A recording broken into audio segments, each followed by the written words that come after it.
One more time. Next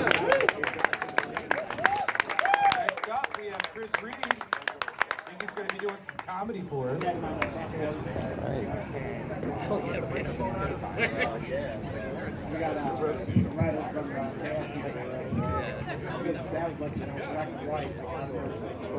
What up, Tenacity? Hey, nobody told me it was BYOB tonight. Bring your own beekeeping suit. What the hell is up with these bees? Alright, so I'm going to be doing all new material tonight. So we're just going to see what happens. Nice weather though for a comedy show, I guess you could call it.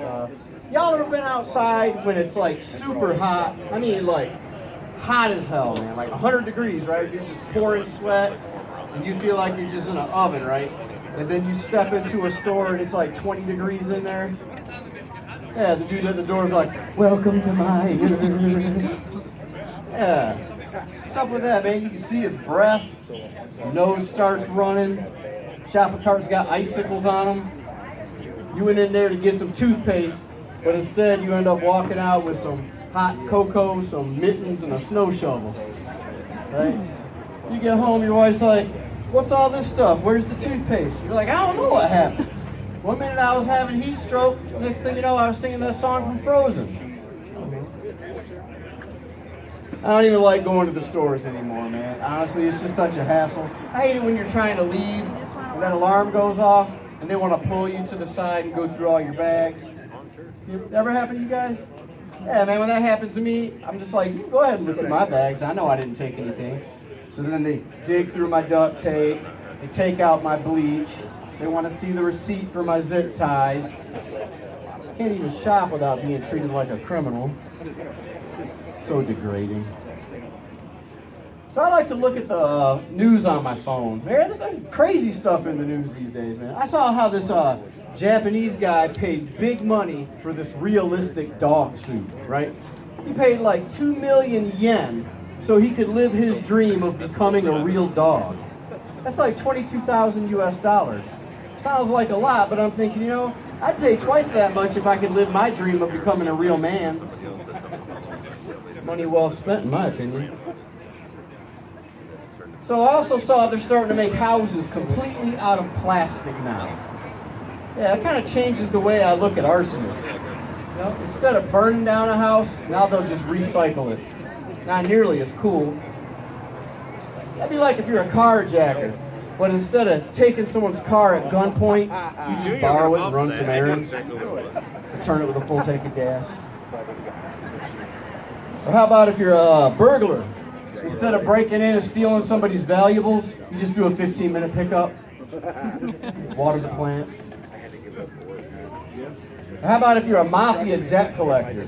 Instead of breaking the guy's legs, you just give him some really sound financial advice. Show him how to open an IRA. You know. So I am not the biggest fan of modern technology. However, I do appreciate Google. Because back before Google, you couldn't prove anything, right? You just had to believe some bullshit. Y'all remember when you were a kid? You'd be walking down the sidewalk, all happy, you know, and then some old person would be like, "Step on a crack, break your mama's back." You'd be like, "Oh, shit." Then you see a nickel. You're like, "Ooh."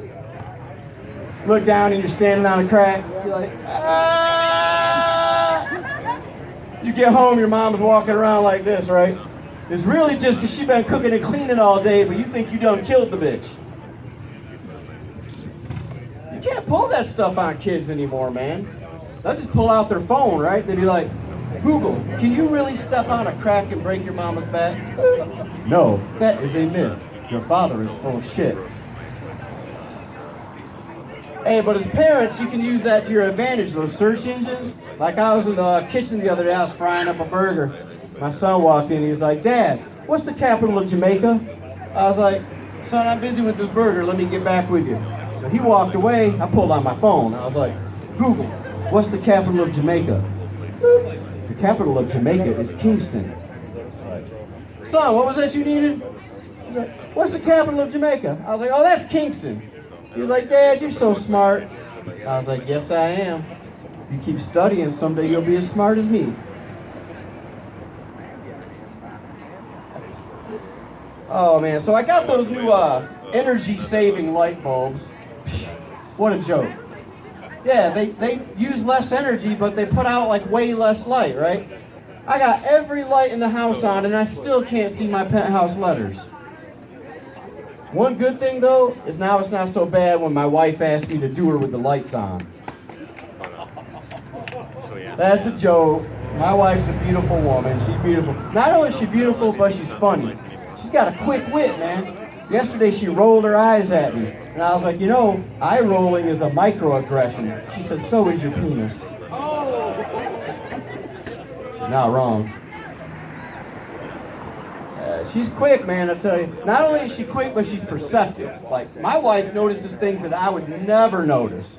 Like back when Robin Williams died, we were talking about how sad it was, and she was like, that dude really did have some arm hair. I was like, arm hair? She's like, yeah, you never noticed how hairy his arms were? I was like, no, I was focusing on his jokes. Which made me wonder, when I'm talking to my wife, is she really listening to me? Or is she just thinking about how puffy my nipples are? So I'm not known for impressions, but I'll leave y'all with this. I got a couple impressions. You want to see a couple quick impressions? Just a couple quick impressions? All right. So this first impression is a construction road worker in Michigan.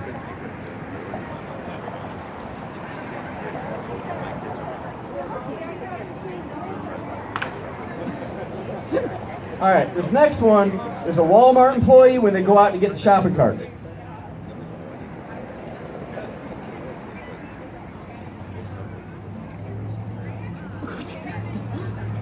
Okay. All right, I'm Chris Reed, thank you.